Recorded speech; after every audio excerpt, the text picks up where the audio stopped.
ओम शांति। 17 मार्च 2022। बाबा के महावाक्य। मीठे बच्चे, तुम्हें भक्ति की रोचक बातों के बजाय रूहानी बातें सबको सुनानी हैं। रावण राज्य से मुक्त करने की सेवा करनी है। प्रश्न: सेवा में सफलता प्राप्त करने के लिए मुख्य कौन सा गुण चाहिए? उत्तर: निरहंकारिता का गुण। महावीर के लिए भी दिखाते हैं। जहाँ भी सत्संग होता था वहाँ जूतियों में जाकर बैठता था, क्योंकि उसमें देह अभिमान नहीं था, परंतु इसमें बहादुरी चाहिए। तुम कोई भी ड्रेस पहनकर उन सत्संगों में जाकर सुन सकते हो। गुप्त वेश में जाकर उनकी सेवा करनी चाहिए। गीत। ओम नमो शिवाय। ओम शांति। यह हुई महिमा ऊंचे ते ऊंचे भगवान की। ईश्वर कहो, परम पिता परमात्मा कहो, सिर्फ ईश्वर व भगवान कहने से पिता नहीं समझा जाता है। इसलिए परम पिता परमात्मा कहना चाहिए। वह रचयिता है इस मनुष्य सृष्टि का। अब ऊंचे ते ऊंचा बाप क्या आकर कहते हैं कि पतित मनुष्य मुझे बुलाते हैं कि आकर हमको पावन बनाओ। पावन माना पवित्र। पतित पावन भगवान को ही कहा जाता है। बरोबर वह आता है जरूर। भक्ति मार्ग में भगवान को याद करते हैं तो वह आता भी जरूर है, परंतु वह आएगा तब जब भक्तों को भक्ति का फल देना होगा। फल देना अर्थात वर्षा देना उनके लिए बहुत सहज है। 1 सेकंड में जीवन मुक्ति दे सकते हैं। कहते भी हैं कि जनक को सेकंड में जीवन मुक्ति मिली। नाम एक का ही गाया हुआ है। सेकंड में जीवन मुक्ति अर्थात सुख शांति मिली। मनुष्य कहते भी हैं कि शांति सुख और बड़ी आयु चाहिए। छोटेपन में कोई मरता है तो कहते हैं अकाले मृत्यु आ गया, पूरी आयु नहीं बिताई। अब बाप जो कुछ करके गए हैं उनका ही गायन है। सेकंड में जीवन मुक्ति तो जरूर पहले जीवन बंध में होगा। जीवन बंध कलयुग के अंत और जीवन मुक्त सतयुग के आदि को कहा जाता है। कहते हैं जनक मिसल घर गृहस्थ में रहकर जीवन मुक्ति को पाएं। बाप समझाते हैं अक्षर ही 2 हैं, राजयोग और ज्ञान। भारत का प्राचीन राजयोग तो मशहूर है। प्राचीन माना पहले पहले, लेकिन कब यह मनुष्य नहीं जानते, क्योंकि कल्प की आयु लाखों वर्ष कह देते हैं। भारत का प्राचीन ज्ञान और योग तो सब चाहते हैं, जिससे भारत स्वर्ग बनता है। अब तो भारत बहुत दुखी है। पहले सूर्यवंशी राज्य था, अब नहीं है।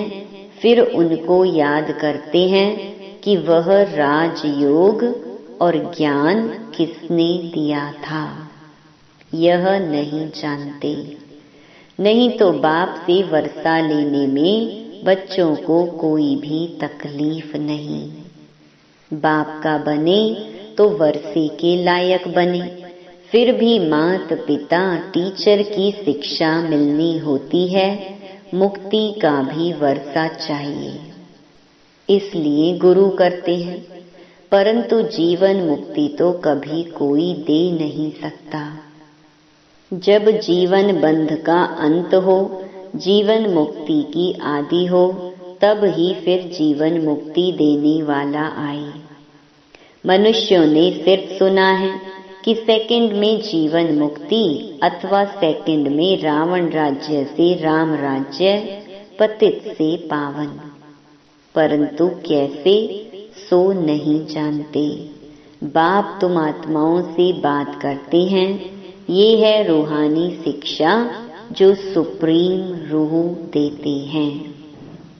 वहाँ तो सब मनुष्य ही शास्त्र आदि पढ़ते हैं, कहते हैं फलाने महात्मा ने ये ज्ञान दिया। यहाँ है प्राचीन राजयोग और ज्ञान जो परम पिता परमात्मा ने दिया था 5000 वर्ष पहले, जिससे तुम सो देवी देवता बने थे, अब प्रायलोप हो गया है। अगर लोप ना हो तो सुनावे कैसे। मनुष्य पतित ना बने तो पतित पावन बाप कैसे आए। पतित बनने में 84 जन्म लेने पड़ते हैं। इसका भी सारा विस्तार बाप समझाते हैं, वर्ण भी समझाते हैं। ब्रह्मा चाहिए तो ब्रह्मा का बाप भी चाहिए। ब्रह्मा विष्णु शंकर इन तीनों का बाप शिव है। अब ब्रह्मा द्वारा बैठ प्राचीन ज्ञान देते हैं, जिससे विष्णुपुरी के मालिक बनेंगे और ब्राह्मण सो देवता बन जाते हैं। ब्राह्मण धर्म वाले मनुष्य से तुम सो देवी देवता धर्म वाले बन रहे हो, तो पहले प्रजापिता ब्रह्मा चाहिए। कृष्ण को तो प्रजापिता नहीं कह सकते हैं, यह तो सब उल्टी बातें बना दी हैं।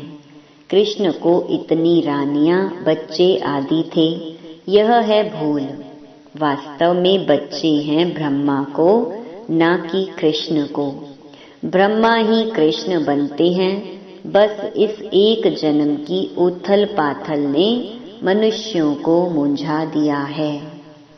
गीता का भगवान कृष्ण को कह शिव को उड़ा दिया है। सब कहते हैं ब्रह्मा को 3 मुख थे, कितने मूंझ गए हैं। शिव रचयिता को तो एकदम गुम कर दिया है। रचता ही आकर बताते हैं कि हम कैसे देवी देवता धर्म की रचना करते हैं। ऐसे नहीं, परमात्मा सृष्टि कैसे रचते हैं। परमपिता परमात्मा को बुलाते ही हैं कि हे पतित पावन, आकर हम पतितों को पावन बनाओ। दुनिया को यह मालूम ही नहीं कि इस समय रावण का राज्य चल रहा है। रावण की बड़ी बड़ी कथाएं बैठ सुनाते हैं।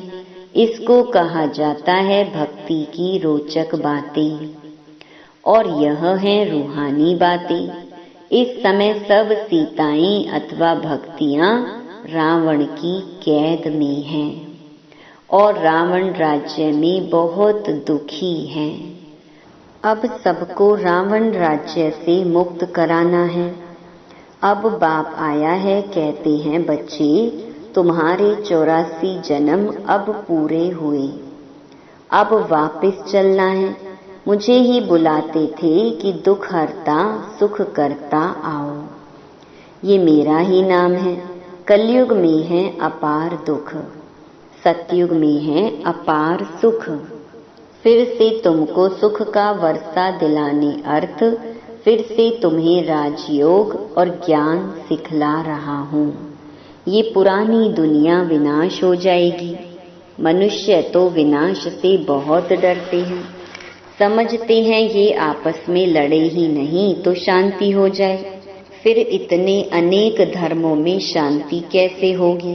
बाप समझाते हैं ये इतने सब धर्म जो अब हैं वह पहले नहीं थे। जब एक ही धर्म था तब बरोबर सुख शांति का राज्य था। अब सब मांगते हैं मन को शांति कैसे मिले। अरे मन क्या चीज है, पहले इनको तो समझो। आत्मा में ही मन बुद्धि है, मनुष्य की जबान बोलती है, आंख देखती है, टोटल मिलाकर कहते हैं मनुष्य दुखी हैं।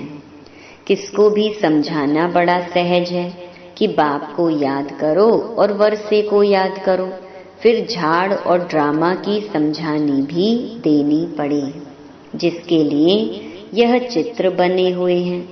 सिर्फ मन मनाभव कहने के लिए तो चित्र की दरकार नहीं, चित्रों पर समझाने में घंटा लग जाता है।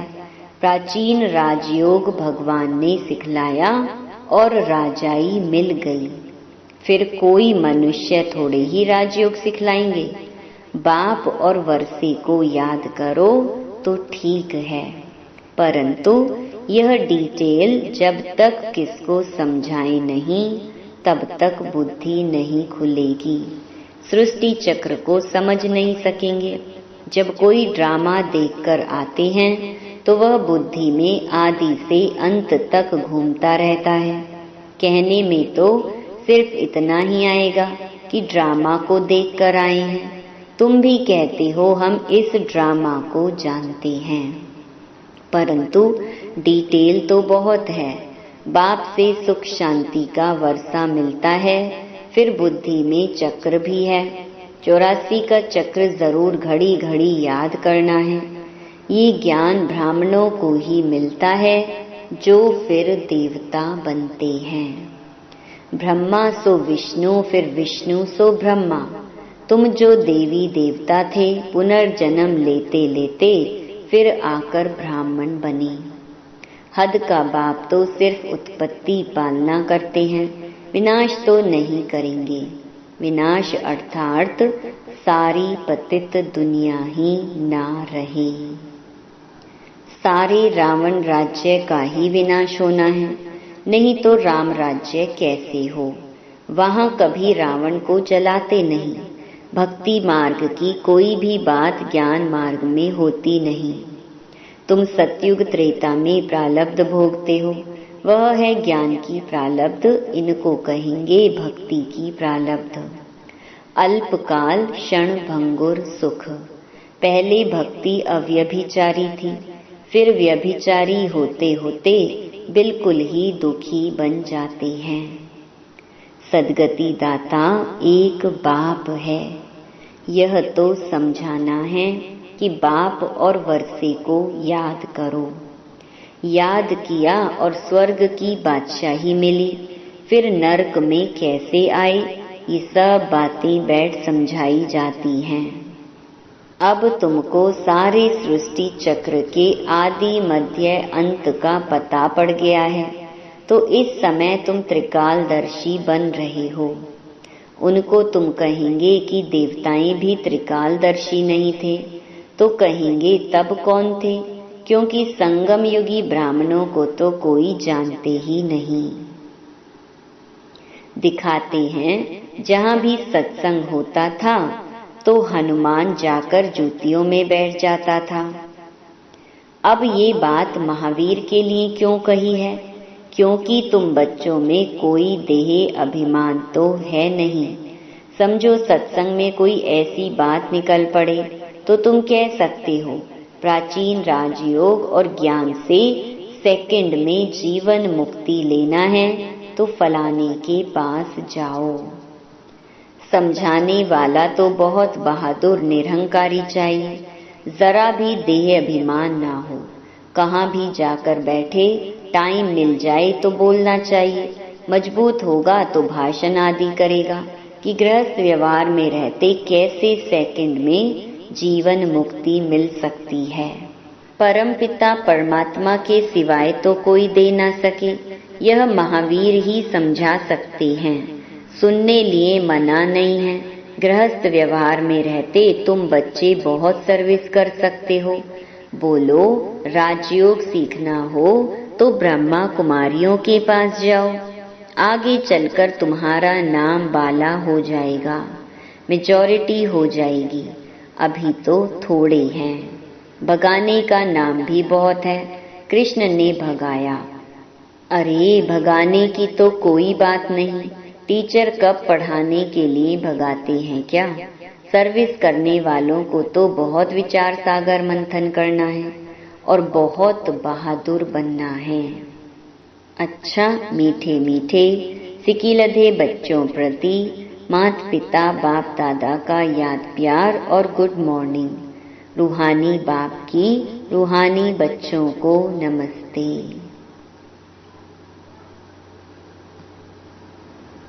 धारणा के लिए मुख्य सार। पहला, सभी भक्ति रूपी सीताओं को रावण की कैद से छुड़ाना है। सेकंड में मुक्ति, जीवन मुक्ति की राह दिखानी है। दूसरा, बाप और वर्षे को याद करना है। देह अभिमान छोड़ महावीर बन सेवा करनी है। विचार सागर मंथन कर सेवा की नई नई युक्तियां निकालनी है। वरदान, नथिंग न्यू की युक्ति द्वारा हर परिस्थिति में मौज की स्थिति का अनुभव करने वाले सदा अचल अडोल भव। ब्राह्मण अर्थात सदा मौज की स्थिति में रहने वाले, दिल में सदा स्वतः यही गीत बजता रहे, वाह बाबा और वाह मेरा भाग्य। दुनिया की किसी भी हलचल वाली परिस्थिति में आश्चर्य नहीं, फुल स्टॉप। कुछ भी हो जाए लेकिन आपके लिए नथिंग न्यू, कोई नई बात नहीं है। इतनी अंदर से अचल स्थिति हो, क्या क्यों में मन मूंझे नहीं, तब कहेंगे अचल अडोल आत्माएं। स्लोगन, वृत्ति में शुभ भावना हो, शुभ कामना हो तो शुभ वाइब्रेशन फैलते रहेंगे। अनमोल ज्ञान रतन दादियों की पुरानी डायरी से। पहला, अब तुम्हें दैवी गुणों की धारणा करनी है। धैर्यवत गुण की धारणा भी निश्चय से होती है और साक्षीपन की अवस्था में ही खुशी है। इस धारणा से ही परमात्मा आपे ही 1000 कदम आगे प्रख्यात होता है। बाबा कहता है कि तुम सूक्ष्म में 2 कदम नजदीक आओ तो मैं स्थूल में अनेक कदम उठाकर सामने आऊंगा। ज्ञान ही है स्व लक्ष्य में स्थित रहना। स्व में स्थित रहने से ही परमात्मा स्वयं आगे आएगा। बाबा के ये महावाक्य याद कर लो, जितना दैवी गुणों की धारणा करेंगे उतना ही 1-2 को सुख देने के निमित्त बनेंगे। आज देना कल मिलना। आज सर्वेंट बन देंगे तो कल मालिक बन राज्य करेंगे। अभी तो वर्ल्ड सर्वेंट होना। दूसरा, हर एक स्व स्वरूप में स्थित हो अपने रथ शरीर को चलाते चलो। जैसे कि इस रथ को मैं बिठाती हूँ, मैं खिलाती हूँ, मैं सुलाती हूँ, मैं मुख से बात कराती हूँ।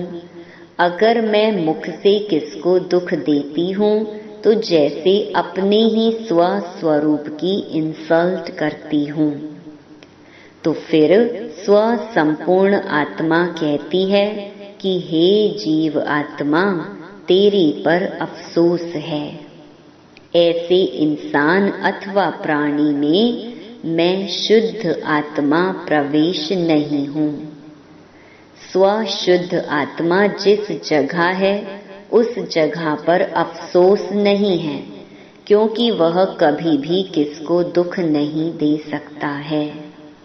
स्व शुद्ध आत्मा तो सुख रूप है और ऐसा स्व निश्चय बुद्धि तो सदैव सुख पहुंचाता है।